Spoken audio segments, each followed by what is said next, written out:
Okay, folks, welcome back. This is the final commentary for November 2019. Wednesday's midweek review will be starting a December 2019 commentary thread in the forum. So we're looking at the dollar index. This is our daily chart. And I've mentioned this, and it sounds like a broken record at this point, but this is what we're here for, right? The equal highs here, the multiple attempts running above that, and we had relative equal highs in here. I mentioned that this would probably be a buy-side liquidity pool. They would want to purge and not want to see this fair value gap breached on the upside. So if we did that, I would change to wanting to be bullish dollar, but as long as we're below that, this buy-side liquidity pool was the target for any kind of manipulation, and we want to see it trade lower. That's basically the mirror image what I outlined for the euro dollar on its daily chart, and we'll talk about that when we get to it. But I want you to look at the consolidation that we've had all this week, with the exception of Friday. We popped up above the buy side liquidity pool. That's why it's lightly shaded now. It's not active like the blue is on the sell side liquidity pools. We do have a small fair value gap right in here that I don't want to see this offer any support. In other words, I want it, should it trade lower, and I'm anticipating it should. If we go down into this fair value gap, I want to see it completely erode and go below that and run for the sell side liquidity pool here. If it runs to the sell side liquidity pool and then bounces from there, I expect this low of the fair value gap to act as a resistance. Okay, now think about what I just told you. I don't want to see bullishness when it trades down into here. I want to see it trade through it and make an aggressive run to the sell side liquidity pool here. I would be interested in seeing a run back up to this low of the fair value gap. This will be the high of the fair value gap. This is the low of the fair value gap. So if it trades back up to that, I would expect another measure of selling to take us lower into this sell side liquidity pool. All right, so that's the algorithmic side of the analysis for the dollar index and what I would expect the if or then conditions in the marketplace. Now, if we trade again back above this fair value gap, all the sell side liquidity pools will probably remain intact for the rest of the year. I expect these to be tagged by Christmas. That's what I'm anticipating. So I'm looking for that type of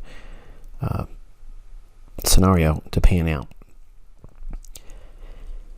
True to form, as I've been mentioning all this year, at least from the early stages of summer, late spring to now, the dollar index has been in a really difficult price range. It's just been really lethargic, hasn't been wanting to move a whole lot.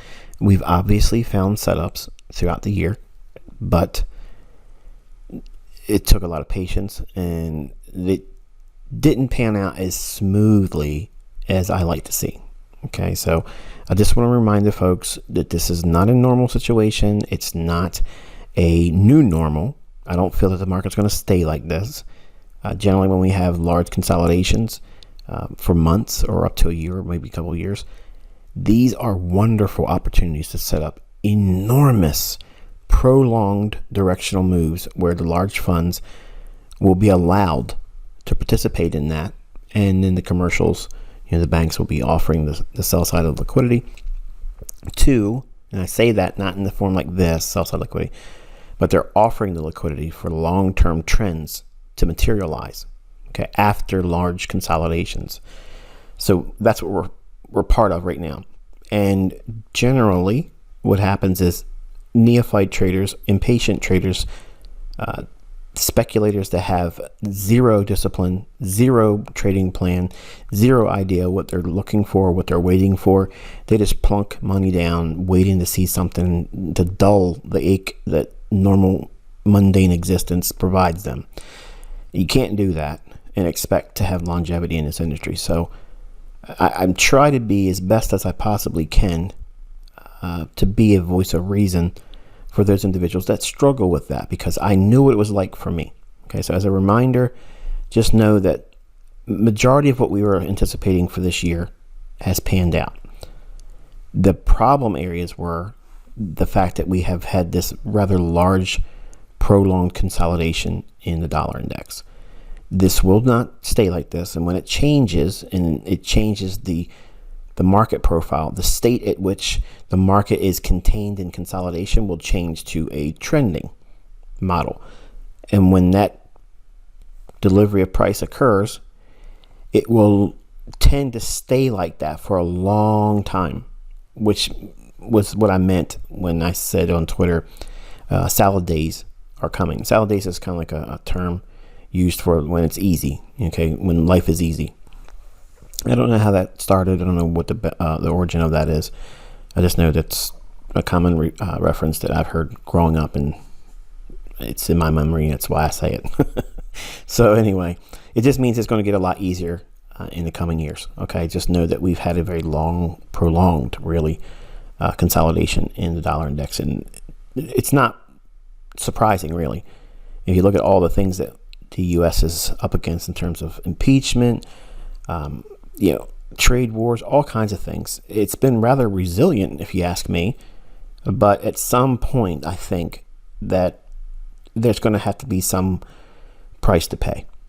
And I don't think even if we take the liquidity out below over here, it really changes the underlying fundamentals on the long term for the dollar. It just means that we've moved down into a discount, which is what is required for large, prolonged moves to start to manifest, whether the dollar trades lower and goes in perpetuity for years and years and years, okay, or if it stays long-term bullish and it comes back down into this area here and runs that liquidity out. Either one creates long-term protraction, okay? So in other words, it can come down here and resume its long-term bullishness and go higher and still reach up into the 102s, 104s, 107s if we get wildly bullish. And I don't go out on a limb and say that's likely to happen, but if you remember, I think it was... well,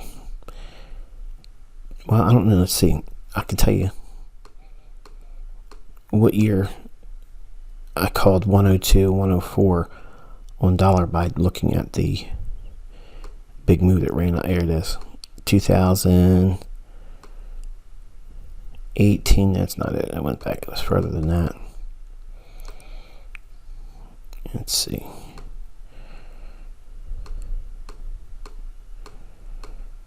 There it is. 2014. Okay, so back in 2014, if you have access to all my old stuff on YouTube, you'll actually hear me talk about and defend the likelihood of anybody expecting lower prices on the dollar index. I thought that we were going to go higher. We were extremely bullish, and it started one of the biggest runs in the dollar index for a long time. We did trade up into the 102s and just fell short of 104 in here, if I'm not mistaken. Yeah, 103. Yeah, 103 and 21. So it didn't quite get to 104, but I was calling that back here. And it's all in recordings as well. Not mentorship, because this is all before mentorship, because mentorship started here, August of 2016. All right, so let's go into an hourly chart.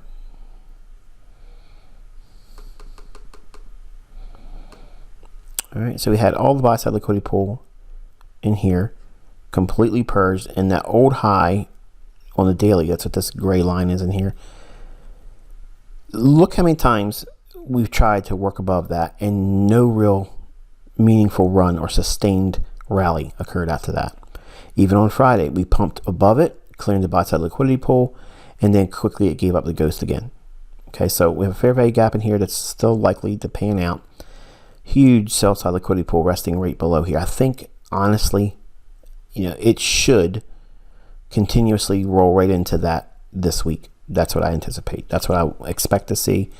I want to see it be aggressive in the sense that it's done, finally gave up its last attempt here. Now, if it doesn't trade aggressively lower, okay, then this theme here of working above that old 2018 high, if it keeps working that level, then we're not going anywhere anytime soon in terms of directional trend. It's just going to be more of the same, and it's going to be frustrating. So what we're looking for, what we want to see, is an aggressive run here to the sell side liquidity pool, and that'll free up foreign currencies to rally, okay, going into the last few days of 2019. Drop into a 15-minute time frame. You can see we came down and filled in a gap that exists here. Sell side liquidity pool resting above these 3 lows. Aggressive run for that. And notice that we didn't come back all the way up and rebalance any of this. Looking at this whole business in here, typical market maker sell model, which is a run up above a level we were already anticipating. Smart money reversal, low risk sell, redistribution, and down below the original consolidation. Targeting sell side liquidity. Study all of this. Mark this up on your own charts down to a 5-minute chart. There's a lot of lessons in this for your own study. Try not to rely on everything I'm going to tell you in these videos. 90% of what you're going to learn is from your own discovery, from the things that you've learned conceptually. So, and what I mean by that is you're going to have to roll your sleeves up and do a lot of studying, because simply me pointing to certain things isn't going to be, okay, I see him talking about it, therefore I retain it, therefore I understand it, and the next time it occurs on the chart, I'm going to see it. That's not how this works. You have to go into the charts and collect your own examples and annotate your charts, and do that with this, because you're going to see there's a whole lot of beautiful price action in this whole run here, up and down. Now, one of the things I mentioned last week was Wednesday I was going to give you kind of like a snapshot. Like if you and I were to meet for the first time and we were in person, we knew nothing about the other person. And after maybe I had asked how you get along in life and what you do, maybe the question would have been posed to me, like, what do I do? And I mentioned, how would I explain that to someone? What is it that I do? The lessons that you study in your own, by looking at charts like this, you will have your own answer for that when people ask, because some of you may see this run here as your setup. Okay, the very thing that you would explain to someone. I look for the market to go to an area where there's existing participants that have orders in the marketplace that aren't necessarily going to be profitable for them if it's triggered, but it will offer me an opportunity to facilitate a trade. And what I'm saying is some of you may see this or anywhere in here, or this as the buying program that you will specialize in as a trader. The whole premise, the setup, is the equal highs, and you're targeting that. So you're on the buy side of the curve. Some of you won't want to participate in this. Some of you will just let this unfold and then sell short above here and then target the liquidity down here. And this would be your move. Now, there's no advantage over this move here, or buying in here and capturing a run on buy side the delivery.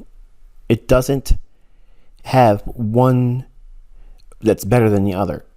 What makes the difference is which side of the curve you're going to be on, because all of you want to be able to buy here, sell short here, and do all that like you see me do in 2019 in examples recording it. That's not likely to happen anytime soon. Okay, it takes years to get to that. What you are here to do is determine what side of the curve, when you're looking at market runs that's going to run higher and then could potentially sell off, which side of the curve you're going to be on. Are you going to participate in the rally that runs the buy side liquidity that sets up the short later on? Or are you going to wait for all this, and this is your confirmation that your setup is going to happen and you feel comfortable selling in this strength? If you can do that, if you can sell into this explosive price action, number one, you're going to have a great deal of confidence, much more confidence, and it requires a whole lot more confidence, in fact, than any other form of trading, because you're actually fading. When the market looks extremely bullish, you're selling short into that with the expectation that this is all a run on buy stop and it's going to seek sell-side liquidity below the marketplace. In the initial stages of your development, you need to determine what side of the curve you're going to be, and that's the initial framework for your setups that develops into a price action model, that develops into a trading plan, which develops into a business plan, which is your price action model, your trading plan together. That's your business model. Okay, then you're in business as a trader. But there's a lot of time and development that goes along with all those things, and a lot of decision making, a lot of soul searching on your part initially, which is the reason why you have to spend a lot of time figuring out you, because you're going to be the catalyst for your success or your failure.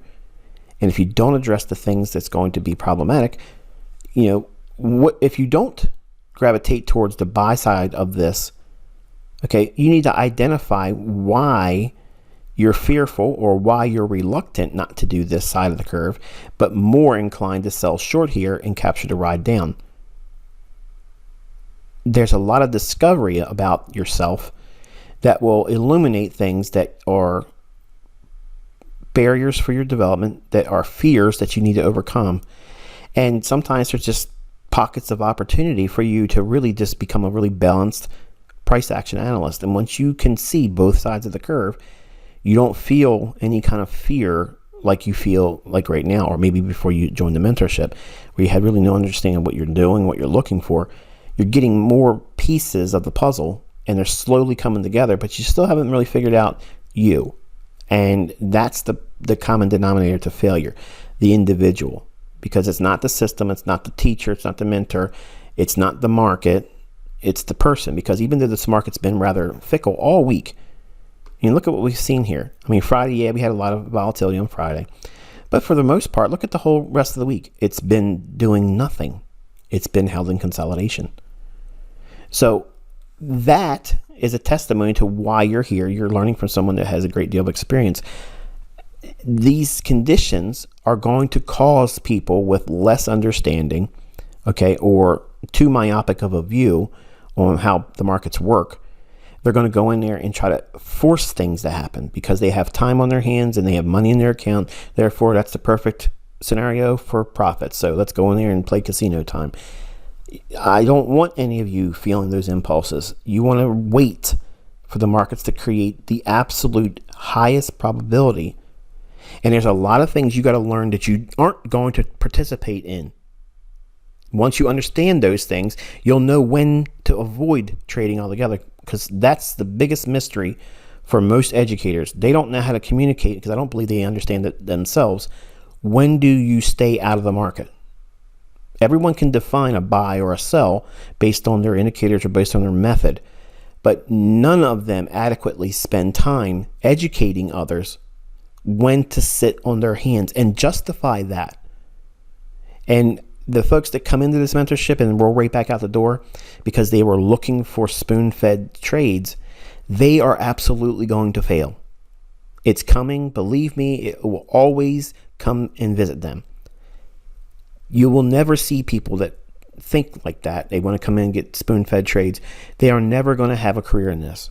They're always going to jump from one thing to the next until they either run out of time or run out of money to be able to pursue it anymore. And that's the way it is. It's never worked out for anyone like that. And when I tried to do that for the first 5 years, it just never worked out for me. And then when I finally settled in and said, I know what is not working, so I'm going to turn it upside down. And then everything started clicking. So when I teach these things to you and I tell you, we're likely to stay in a range, and this is what I favor. I favor this type of scenario over the other. Those things may not pan out, but you have to go back to the parent condition, which is we may stay in this large trading range. And that in itself creates a problem for sustained price moves. You have to stick to discount to premium, premium to discount in a scalping day trader's model. And unless we are literally over one's charts equally at the same time, it's not going to be as fruitful for you if you're a new trader, because you're going to feel like, I should be able to trade better than this. Well, look at this chart and you tell me what you could have done as a short-term trader. It's difficult. And this is what I mean by it's difficult. There's no clear weekly profile that allows one shot, one kill in this environment. There are weekly profiles in play here, but it's not the ones that I like to focus on. There's a lot of profiles that you're going to learn that are not ideal trading scenarios. They're not. But understanding what they are will prevent you, or hopefully reduce the number of periods of drawdown that you experience by participating in them, and understanding when to identify when they're likely to occur or when you're in the middle of it. Then you put the brakes on. You say, I'm not going to trade anymore. That is the definition of a well-versed analyst. Because like I said, everyone has an excuse to get into the marketplace. 90% of the time, they're not sufficient or significant reasons to put on risk. Okay, to take on risk, there has to be a considerable amount of evidence to support the measure of speculation that you've entered into. And if there isn't an overwhelming supply of evidence supporting your view on the market going one way or the other, then you should not be trading. You wait, okay? And that takes discipline. And when you first start in this industry, no one has discipline. No one has it. No one comes into this industry with discipline or focus or visibility. It's whatever the next trade is going to be, and I hope it's good. And if it's good, it becomes like a fix, like a hit of a drug, and you want more of that, and not understanding what made it work, or focusing on when times that it didn't work, so you can avoid that. You keep looking for that same lollipop experience that felt good when it worked. And if you really study it, you didn't stay in the trade like you wanted to. You get in there, you get 5 or 6 pips, and you originally wanted 30 or 50, but because you have a little bit of profit, and you get out. That's what happens in these environments. All of these environments create that scenario. I'm telling you from personal experience, that's what I endured. So in the early stages of my career, looking at journals, okay, and screen captures of things that I went through, that's how I learned it. Losing real money. Okay, you don't have to go through those experiences to learn them. Okay, you can listen when I say dial back your frequency, dial back the level of risk you have right now. Don't have a lot of expectations in the marketplace, because we're probably not going to go anywhere. But if we do go somewhere, it's going to be running liquidity, and we want to see it reverse and go the opposite direction, because that's the condition that the market's in right now. It's not in a trending model. It's not in a buy or sell program. It's literally in consolidation. So you have to have a complete paradigm shift in your mindset, how you view the marketplace. And unfortunately, that has never been something I've seen taught about, explained in any book. In over 2,000 books, no one really spent any time doing that. And I think it's because there's an absence of understanding that I try to provide to you all in this community, because I have suffered a lot of money being taken from me. And 90% of it was my stupidity, my ignorance, and my ego, thinking that I was better than I was at the time. I didn't know anything when I was taking on large risk early on in the 90s. I had no idea the level of risk I was assuming. You don't need to do those things, okay? Just focus on the fact that when I highlight certain conditions in the marketplace, sometimes they're going to pan out and sometimes they're not.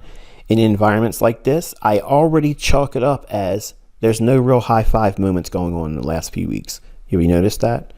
No sugar rushes, no pomp, no, it's no statements like, I typically will say like, it's so easy, blah, blah, blah, even a caveman could do it.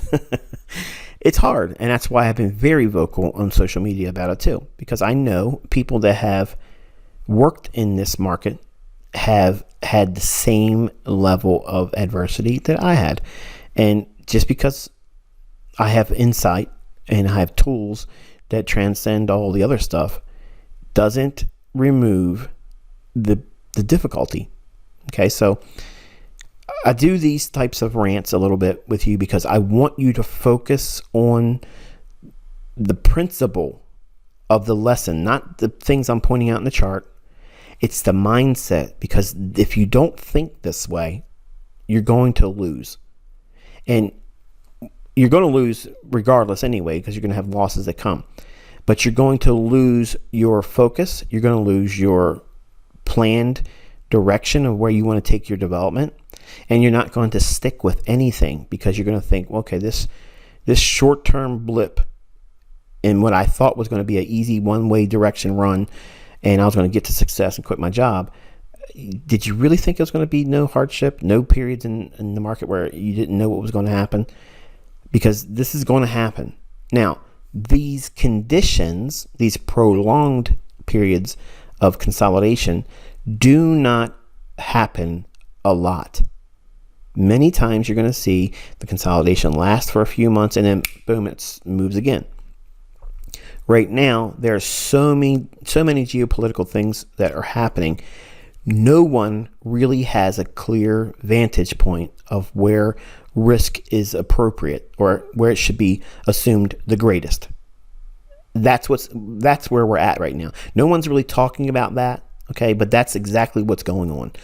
No one knows where the next bastion of return and yield is going to occur. No one has that. And I'm at the top of that list, because usually I can say, okay, well, now everything's going to cycle into bonds, or everything's going to cycle into currency, or something's going to shift things into metals, okay? Or it's going to go to agricultural futures contracts because there's a shortage of food supplies, okay? Something to that effect. Right now, everything that I use is basically giving me mixed signals. And that's the very reason why the markets are all stagnant right now, because no one has enough confidence to assume risk and start building up large positions in another asset, okay, or the assets that we are looking at here, to assume a long-term position, because it's uncertainty right now. Things are happening on a day-by-day basis that could teeter things one direction or the other, and they don't want to be offside. The stock market's at record highs, historic highs. The word in the smart money is don't buy into it. Okay, we're due for a real correction. We're due for it. We're in new territory. We've never been here before, and everybody is talking about the stock market right now. Everyone is. Everyone is talking about the stock market. All right. Now, I don't talk about crypto, but I want to bring it up here because it's salient. When crypto was just below 20,000, and I was calling 20,000 when we were below 10, I said we're going to hit 20. When we got to 19,730, that was the price. I was sitting on my couch in my living room with my wife. My wife came over, leaned on my shoulder. She goes, "Do you trade Bitcoin? Because Bitcoin's going up." Now, if my wife starts talking about a market, it's done. It's not going. And I said, as soon as she said those things, I immediately grabbed my phone, and she, of course, did her typical eye roll, like, "What are you doing? I'm sitting here talking to you." I said, "Hold that thought. It's important."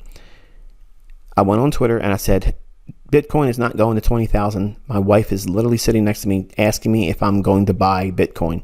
So if my wife, who has no understanding about the marketplace, zilch, nada, she has no idea about the markets. If she's telling me in a form of a question, but she's not really telling me, but that's how I gathered, she was saying, "Do you trade Bitcoin?" Because Bitcoin going up. So I took that as she thinks she's bullish on Bitcoin. She has no idea what Bitcoin is. I don't even know what Bitcoin was at the time. I just knew that I've been calling that chart to go to 20,000 when it was underneath 10,000. So we were running aggressively to that price. And then I immediately put on Twitter, this isn't going to happen. Here's the reason why. My wife said, are you buying, or do I buy or trade crypto, and Bitcoin specifically? I said, so now everybody's aware of Bitcoin. Now my wife knows about it. It's not going to 20,000. It's going to go lower. and then came out with a 6,000 target, which eventually became the 3,000, and we didn't really get down to 3,000 even, but that was the whole scenario. We are at that same stage right now with stocks. Okay. Now, I'm not calling the stock market crash, because I've tried to do that a couple years ago and it just kept on going higher. I'm just saying that we've never been where we are right now. And we are in a really problematic condition. And across the horizon, everybody is looking for a place to put their money. To me personally, it would be the perfect trap for people to be led into this market at the very highs and see a 40% decline. And still, it would be wonderful in terms of healthy for a long-term 10, 15, 20-year participation if you're looking to buy stocks. 40% decline wouldn't ruin anything like that. It would be welcomed, because it would be such a deep discount. Large money would pour back into it. But on the near term, just like everybody that was buying at 19,000 in Bitcoin, that same condition in stocks exists right now. Everybody is buzzing about stocks. This is the thing to do. Everything's going up, yada, yada, yada. So I have people that I know that are not traders. They don't speculate. They don't trade foreign exchange. They don't even invest in stock.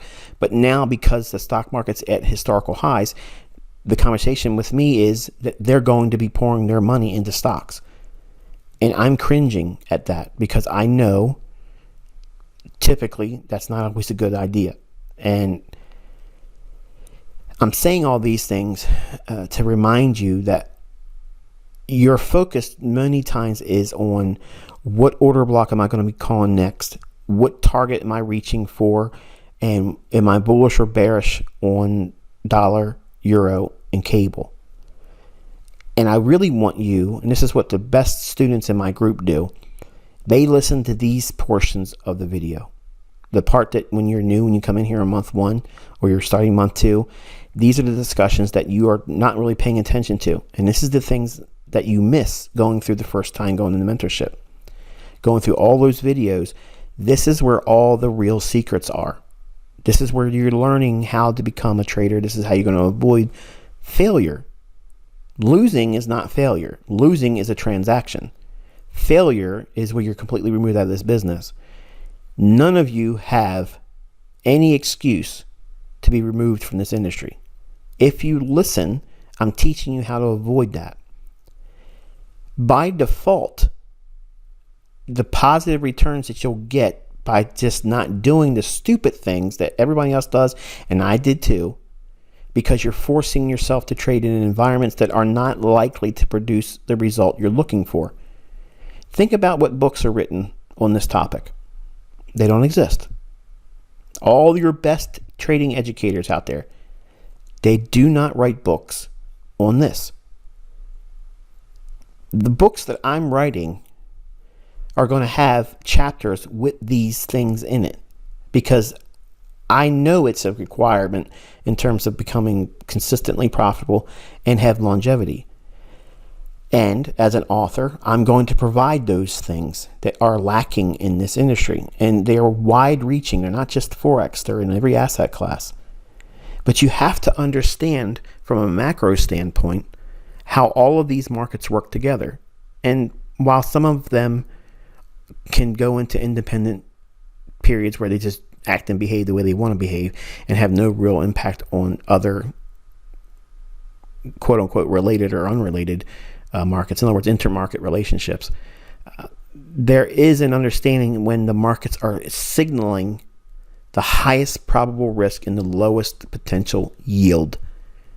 So why would anybody want to participate in a market where the potential yield or return or profit, let's call it that, is so unlikely and low? Any measure of risk would be a turnoff. But now incorporate enormous amounts of risk. Okay, that's where we're at. That's where we're at right now in stocks. So just be mindful that when I talk to you like this, I'm actually talking to my children. That's who is in my mind as I'm speaking. Okay, because I know they're going to watch these videos some point in their life. These are lessons that hurt me the most learning. So they're the most valuable lessons.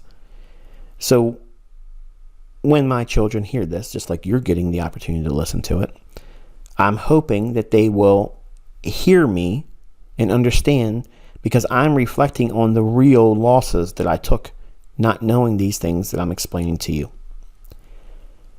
So back to dollar. Okay. We had the old 2018 high.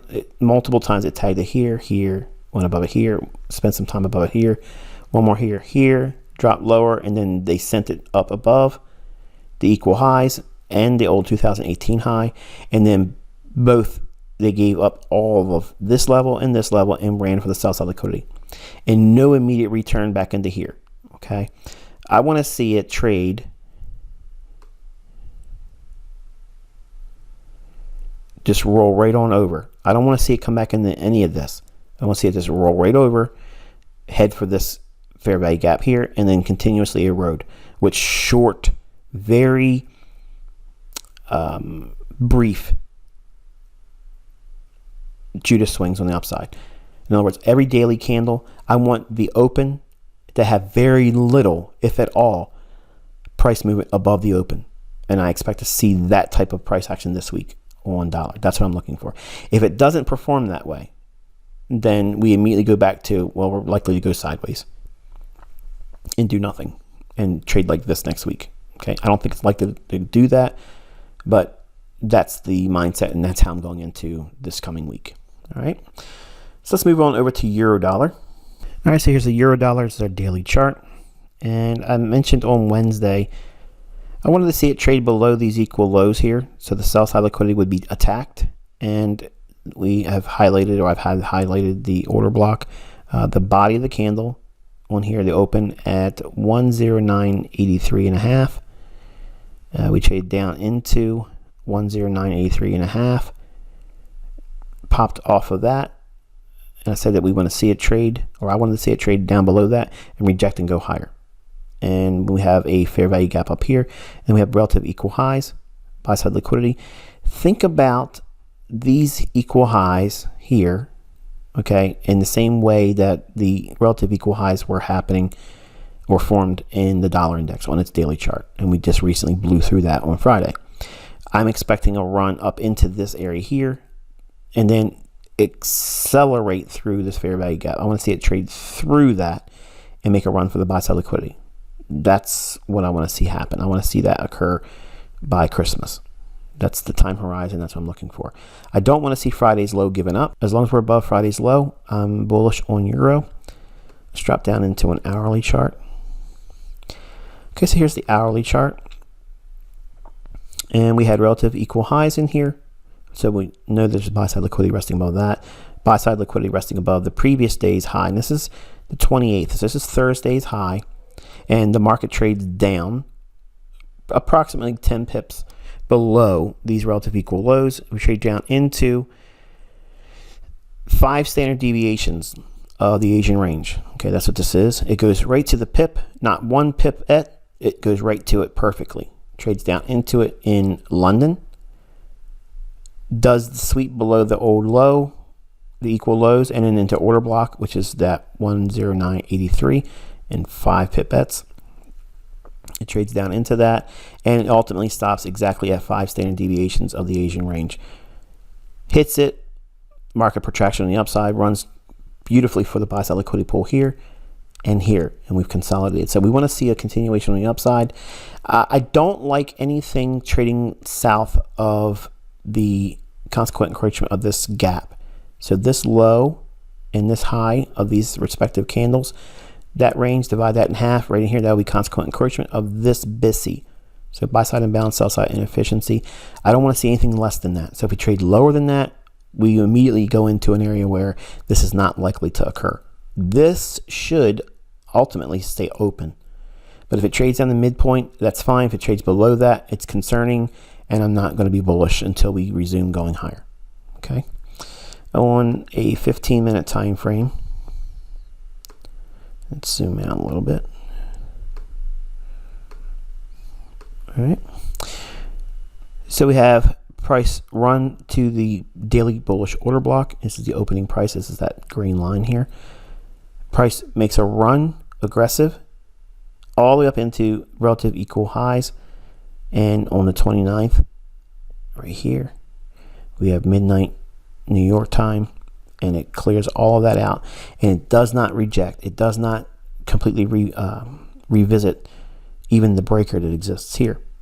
So I like that. I don't want to see it trade down into the midpoint of that gap that I showed you on the hourly chart.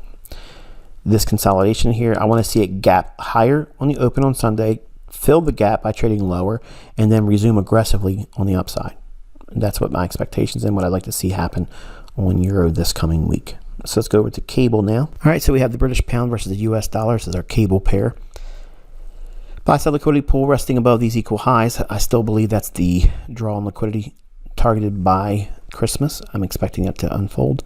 I mentioned the measured move that is likely, and this is what I anticipate occurring, using this low to high, that same range. I duplicated that and put it on the low here, and projecting a potential run above the buy-side liquidity pool here.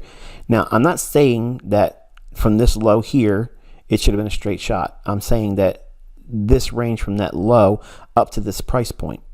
So from this low to this price range projection high, at basically 132.50, that's what I anticipate occurring from where we are versus coming down and running these equal lows here.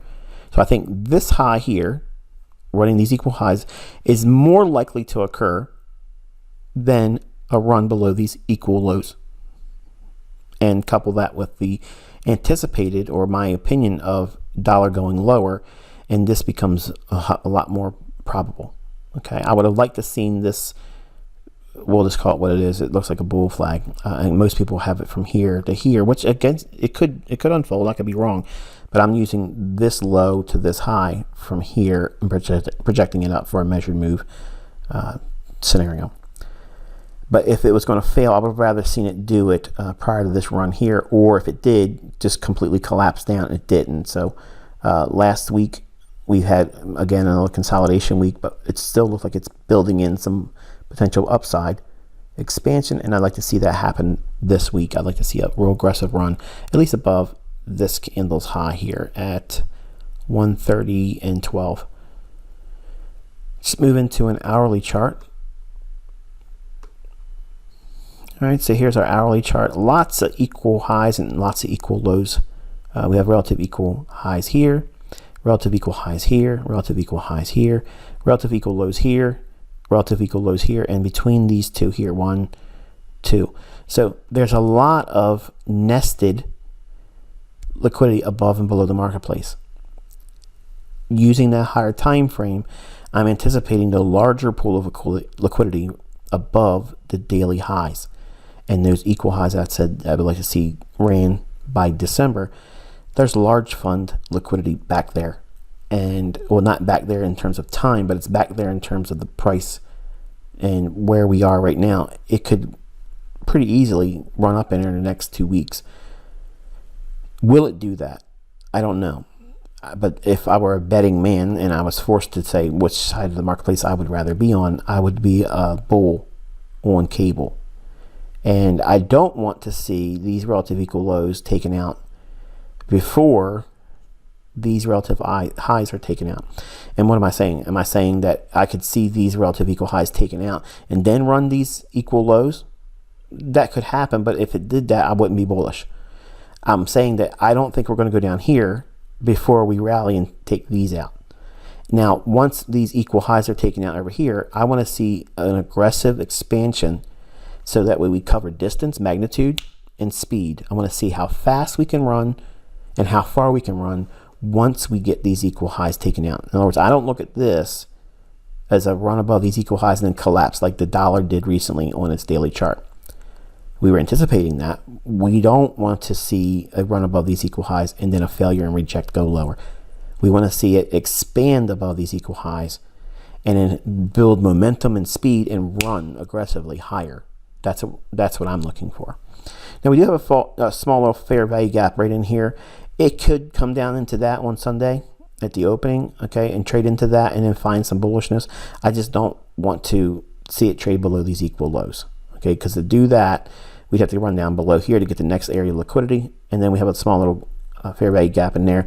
But then we get too close to this pool of liquidity, and it just changes the whole dynamic of the market, because then this becomes a larger draw than this will be. It would be easier for it to get down here and still go higher. But from right now, I'm saying, gun to my head, what do I do? I could be a buyer in this fair value gap and expand above these equal highs. I just don't want to be seeing the market trade below here. If it trades below these equal lows, I have to sit on my hands and wait. And what would I wait for? Another imbalance to the upside, like this one here, and then wait for the fair value gap to form, and then buy that. Otherwise, we're right in there at this area here, or on the open on Sunday, expecting it to trade higher. That's my expectation. That's what I'm looking for. And I think that's going to be it. There's really nothing else to talk about on a 15-minute time frame that would be of any more importance. You see that fair value gap becomes a little bit more refined here, and it's also with a breaker here. Now, you're probably looking at this saying, how can this be a breaker? This low here wasn't violated by these lows. Look at the bodies of the candles. Okay, we have the lowest close here versus the lowest close here. This one went lower than here. This high in here is a breaker. So if we trade down to the fair value gap, we also overlap with a bullish breaker. That could be a buy at 129.10, 129.08 maybe. That would be a nice area to anticipate a retracement to and pop higher. Anything less than that becomes problematic, and then those equal lows could potentially be taken. I don't want to see that. Ideally, I don't want to see it come down here at all. That would be the best scenario. Where we're at right now, it could trade down just a little bit more on Sunday, maybe gap down, sucker in shorts, then fill the gap, and then give it a fake decline after filling the gap, and then ram it up. Run the buy side liquidity here. If I was making the market for GBP, that would be the scenario I would do on Sunday. Gap lower, fill the gap, false decline like it's going to keep moving in the direction of the gap, and then ram it up, taking out the buy side liquidity here and here, and just keep it going all week long on the upside. That's what I would personally do.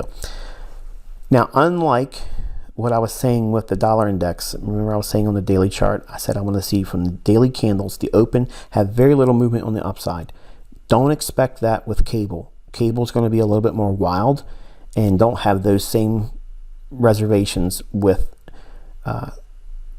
only demanding very small movements below the opening on cable, because that would be the mirror image of what we outlined for the dollar index. I remember I said on the daily chart, each individual candle, I want to see the open price of each daily candle have very little movement above it to create the high of the candle. I want very little movement up there, because what that'll indicate is it's very heavy, therefore it should have no difficulty in terms of dropping lower.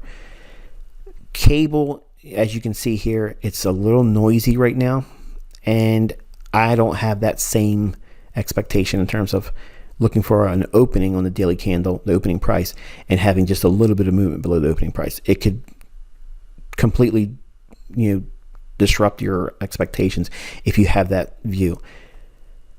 On euro dollar, I am expecting it to have the same thing, just in a mirror image of what I mentioned for the dollar index. That is the daily candles for euro dollar. I want to see the opening price have very little movement below the opening price to create the low of the candle for every daily candle for euro dollar. Don't expect that with GBP USD this week. All right. And now I'm just going to give you some homework. This calendar week coming up, there's some news that's impacting the Aussie dollar and the Canadian dollar. Your homework is to use the calendar to frame an expectation beforehand. Now, there's no way for me to test this, and I don't want you to send it to me in email, and I don't want you to talk about it on Twitter. It's just for you, okay? Something to practice on, how to target your time and energy. You want to capture 30 pips, okay, in a paper trade or a demo trade, in Aussie dollar or dollar CAD this week. But you have to trade on their calendar day where it has high impact news. You have to formulate an idea what the market's going to reach for, and then participate in that by having the screen captures of what the market looks like before it trades, with your annotations, and then post trade, after the market closes for that day, have annotations for what transpired, if you were right or if you were wrong. There's no excitement in your charts, and then I'll try to do the same thing for you, but I'll try to do it in recorded format so you can actually see me actually participating in the move.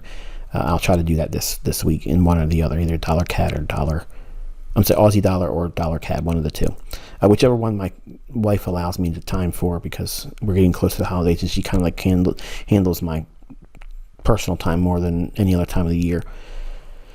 But one or the other, I'll have it, and I'll share that with you in Wednesday's market review for midweek. Okay? So until I talk to you then, have a pleasant weekend, be safe, and I will catch up with you by way of the midweek review on Wednesday evening.